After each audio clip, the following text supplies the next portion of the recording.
कोई धर्म श्रेष्ठ है तो वो सिर्फ बुद्ध का धर्म श्रेष्ठ है और कोई नहीं। तो ऐसे ही नहीं बाबा साहेब ने हमको बुद्ध का धर्म दिया, क्योंकि बाबा साहेब ने लगभग 21 साल तक सारे धर्मों की स्टडी की, सारे धर्मों को डीपली पढ़ा और तब उन्होंने देखा कि अगर हमको सम्मान से जीना है, अगर हम चाहते हैं कि हमारा भी इस देश में सम्मान हो, तो हमको अपने बुद्ध के धर्म में वापसी करनी होगी, हमको अपने बुद्ध के धर्म को मानना होगा। दूसरा एक चीज़ और मैं बताती हूँ कि आप चाहे किसी भी धर्म में रहो, आप चाहे किसी को भी मानते हो, लेकिन आप उस धर्म में रहकर भी बुद्ध के मार्ग पर चल सकते हैं। उन्होंने जो हमको रास्ता दिखाया उस पर चलकर अपने जीवन को सभ्य बना सकते हैं।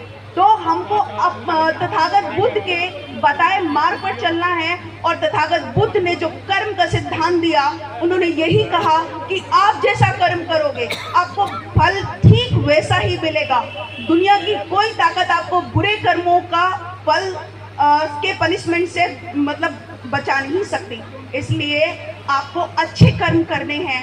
अगर हम अच्छे कर्म करेंगे तो हमको अच्छा फल मिलेगा, और अगर हम बुरे कर्म करते हैं तो हमको बुरा फल मिलेगा, क्योंकि हमारे कर्म ही हमारे पास लौट कर आते हैं। तो हमको ये अंधविश्वास, ये पाखंड हमको छोड़कर अपने बच्चों की एजुकेशन पे ध्यान देना है, क्योंकि अगर एजुकेशन होगी तो ही हम तरक्की कर पाएंगे, तो ही हम आगे बढ़ पाएंगे, नहीं तो कोई दूसरा विकल्प नहीं जो कि हम आगे बढ़ जाएं। क्योंकि हमें बहुत सालों तक इस शिक्षा से दूर रखा ताकि हम इतिहास को ना जान सके, लेकिन आज जैसे जैसे हम लोग इतिहास को पढ़ रहे हैं, इतिहास को जान रहे हैं, अपने महापुरुषों को जान रहे हैं, तो इन लोगों के पेट में दर्द हो रहा है और वो शिक्षा को ही खत्म करने की कोशिश कर रहे हैं। उन्होंने बहुत सारी यूनिवर्सिटी में बहुत सारे लोगों का स्कॉलरशिप नहीं दिया ताकि लोग पढ़ ना पाएँ, ताकि स्टूडेंट पढ़ ना पाएँ, क्योंकि अगर पढ़ेंगे तो सवाल करेंगे। कहते हैं ना